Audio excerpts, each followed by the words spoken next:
The laws of physics describe the way nature controls balance, leaps, lifts, turns, and the effect of body size. These principles apply to the movements and dances of all animals, including humans.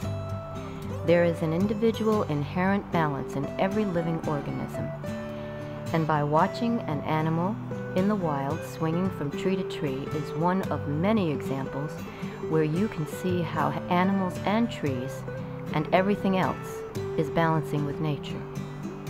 The need for man to do this is just as important.